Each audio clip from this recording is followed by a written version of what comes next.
back to Airsoft King. In today's video, we're going to be doing a review, unboxing, and shooting test of the Ssr4 Mk2. Let's get into it. All right, guys. Well, here is the Ssr4 Mk2.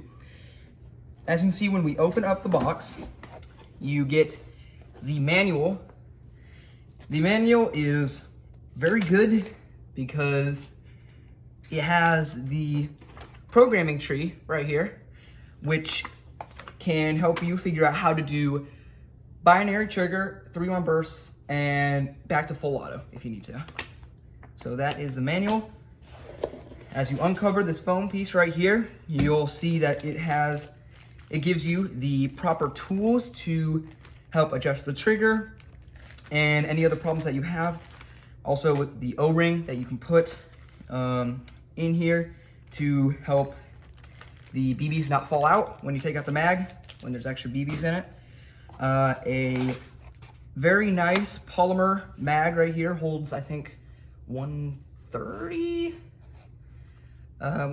rounds, I think. Very nice, very solid. And also comes with the cleaning rod right here. And now for the gun itself.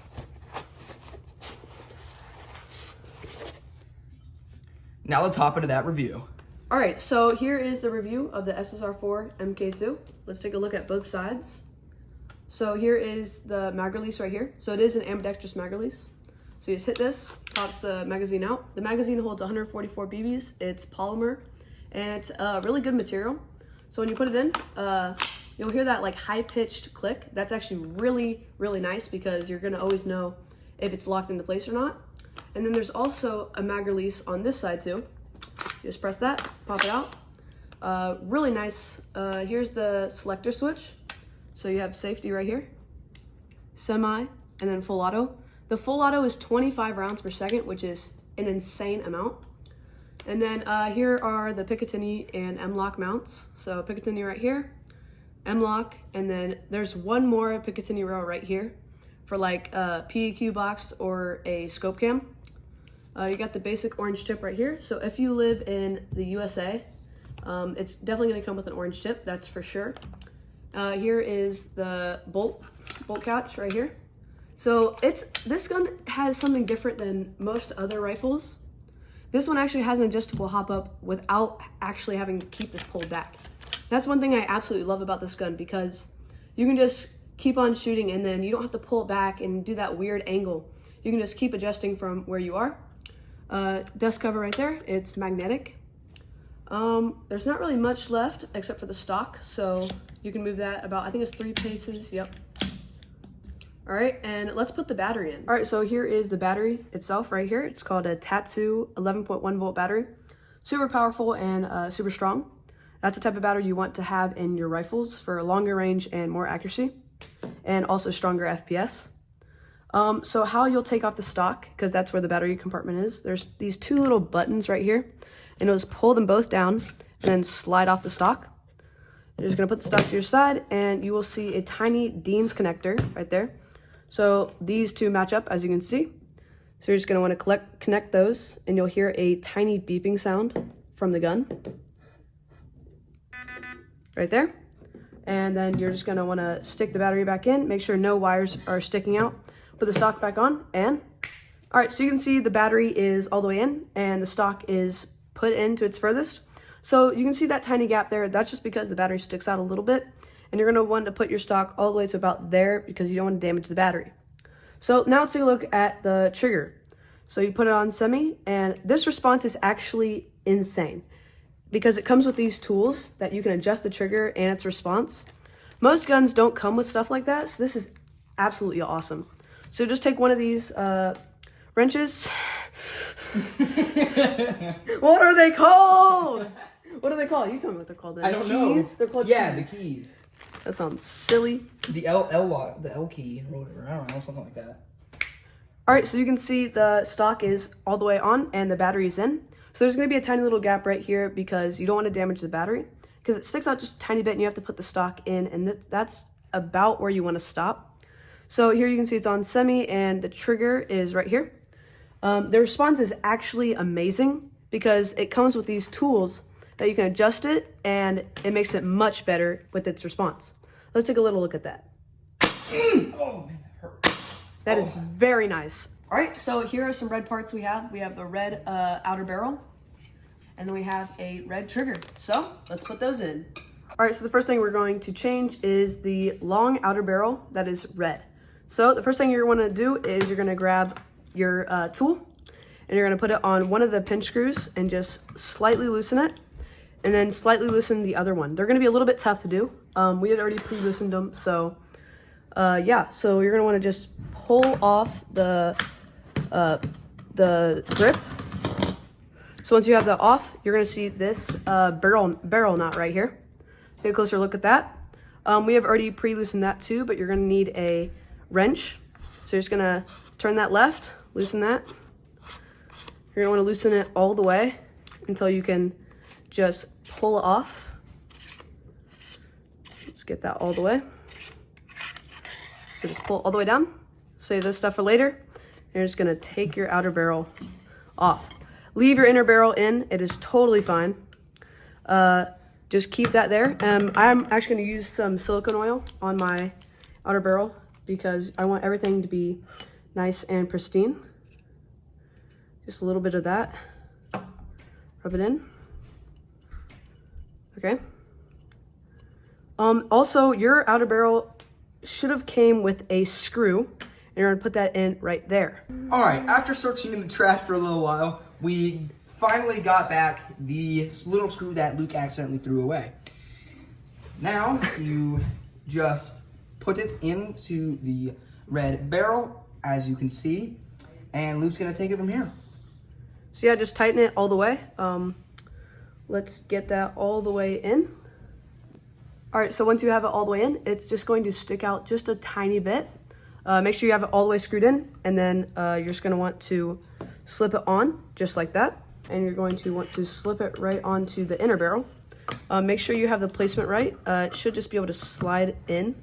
All right, so then you take your barrel knot and you just slip it right over, get it right on, and then tighten it. All right, so as you can see, we have the barrel knot completely on, tightened. We got the red all the way on. So then you're just gonna take your grip again, slide it on over. Make sure you get that click, and then you're going to want to tighten it. Get that fully tightened. All right, so the next thing we're going to put on is the red trigger, as you can see. You're gonna use your same screw for the CNC selector fire switch, but this time you're going to use the thinner side. Also, you're gonna wanna have like a little support keeping the trigger at base. I use just like a little cap to keep it at base. Yeah, so take your smaller side and you're gonna wanna punch out both of those pins right there. So we'll do that real quick. All right, so as you can see, we have our 2 screws that we've already punched out. It's really easy to do. So what you can do to make sure you keep these... All right, so as you can see, we have our 2 screws that we've punched out right here. So a good way to keep these safe is just attach them to the grip because it's magnetic. So that's a good way to keep it safe. So as you can see, you're just gonna wanna pull it off because it's like a different type of trigger. It's on the outside, not the inside. So you're just gonna pull it off like that. So you can see here's the black and then here is the red. So you'll put the black off to the side and then you're just gonna want to attach the red, just like that. And then you're going to want to put those screws back in. There's a different way to do it than you did last time. All right, so this time you're going to want to flip the gun to the opposite side. Make sure you still have your stop supporting it. You're gonna have these little screws that you're gonna put back in.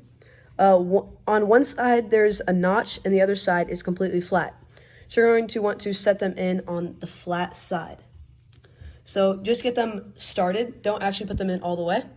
So you're gonna wanna do the same thing on the other side. Take your second screw and put it in to the second hole. So then you're going to want to punch them in with this side. So the one that you would change with your CNC selector, the fatter side, you would use that to set the screw and punch it in. Let's do that real quick. So here you are again. You take your fat side and then you're gonna want to just barely set it on top of the screw. Just slowly put it in.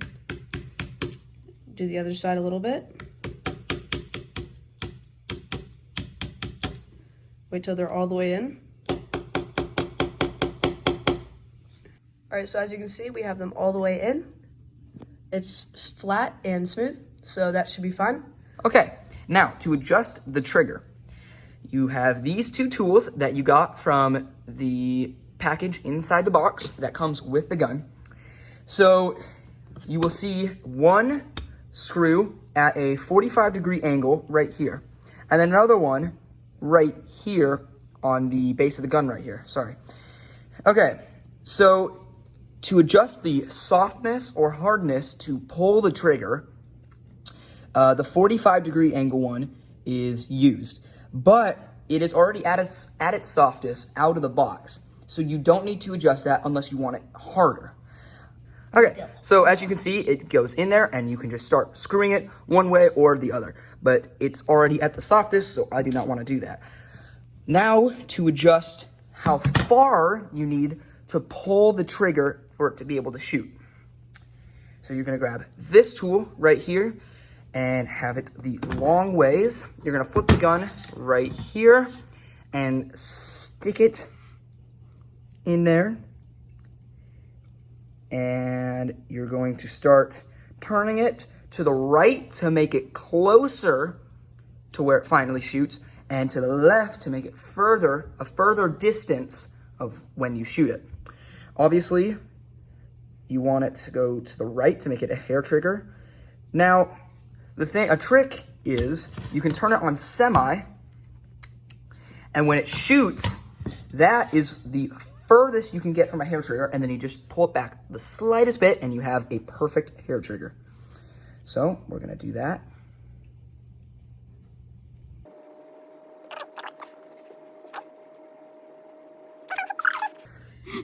Yeah! Ow! Oh, my leg! My leg! He's faking. Now that's the slightest bit back. And you have a hair trigger, my friend. Check this out. Oh my gosh. What's up, guys? We just finished the whole red. We got the red magazine in. We got everything ready. Bro, let's test it out. Quick shooting test.